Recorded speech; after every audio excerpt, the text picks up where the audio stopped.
बिस्मिल्लाहिर्रहमानिर्रहीम। मेरा नाम डॉक्टर अहमद एजाज है और मैं इस्माइल होमियो क्लिनिक से इस्लामाबाद पाकिस्तान से आपसे मुखातिब हूँ। आज हम बात करेंगे मेल टॉनिक के बारे में। ऐसा है फार्मूला कि जो स्पर्म जो है काउंट उसको इंक्रीज़ करता है और मेल की जो वीकनेस है उसको ख़त्म करता है। अब मेडिसिन आपने ये लेनी है, ये दो तरह की मेडिसिन है, एक है बायोकेमिक और दूसरी होम्योपैथी के लिए। मदर टिंचर की जो है वो 5 किस्म के मदर टिंचर हैं, 2 किस्म की बायोकेमिक है।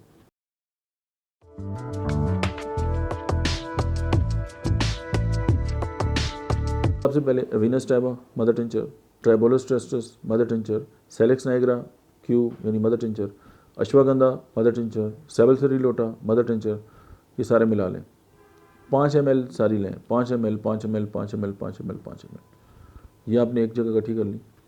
उसके बाद दूसरा स्टेप आते हैं Calcarea fast 12x, natrum fast 30x।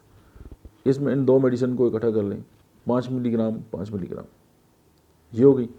अब आपने एक 125 ml की एक बॉटल लें आप, उसमें ये सारी मेडिसिन को जमा कर दें और इसकी जो डोज़ है वो 2 टीस्पून जो है वो 1 कप जो है वो पानी लें, उसमें 2 से 3 बार इस्तेमाल करें, सुबह शाम इस्तेमाल कर लें 2 से 3 माह के लिए।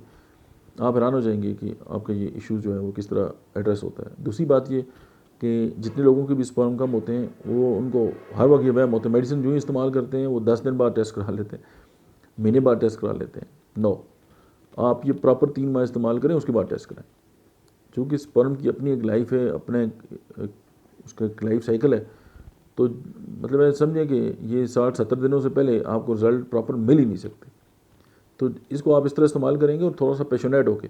और ये जल्दी के चक्कर में मैंने ये देखा है कि वो लोग जिनकी औलाद नहीं है, ये स्पर्म का जो इशू है, चाहे वो एजोस्पर्मी है, उसमें तो स्पर्म होता ही नहीं है, उसकी अलग एक मतलब उसकी अलग एक बैकग्राउंड है और उसके पीछे जो बीमारियाँ वो हैं या ऑब्स्ट्रक्टिव है या नॉन ऑब्स्ट्रक्टिव है।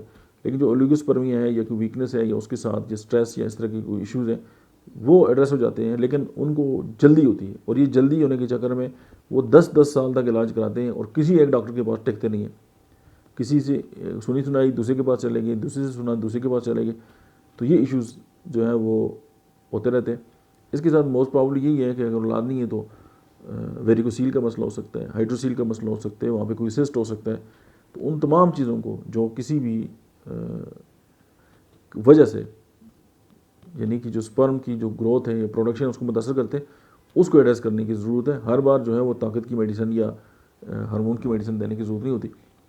सबसे पहले ये देखने हैं कि कौन सी दवाई कहाँ पे काम करती है। जैसे लोग कहते हैं ना कि होम्योपैथिक मेडिसिन से फ़लाँ चीज़ ठीक होगी, होम्योपैथिक मेडिसिन से नहीं, सही होम्योपैथिक मेडिसिन से। और ये सही जो सिलेक्शन है ना, ये डॉक्टर आपको करके दे सकता है।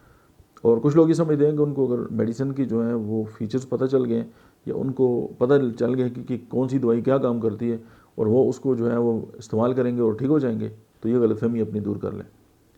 मेन बिहाइंड द गन जो है वो बहुत इंपॉर्टेंट है कि कौन सी दवाई कौन से वक्त पे और कौन सी पोटेंसी में इस्तेमाल करनी होगी। इसके लिए आपकी हिस्ट्री और आपका डॉक्टर के पास जाना ज़रूरी है। सेल्फ मेडिकेशन अपने आप में अपने साथ एक बहुत बड़ा अज़ाब है। बहुत शुक्रिया।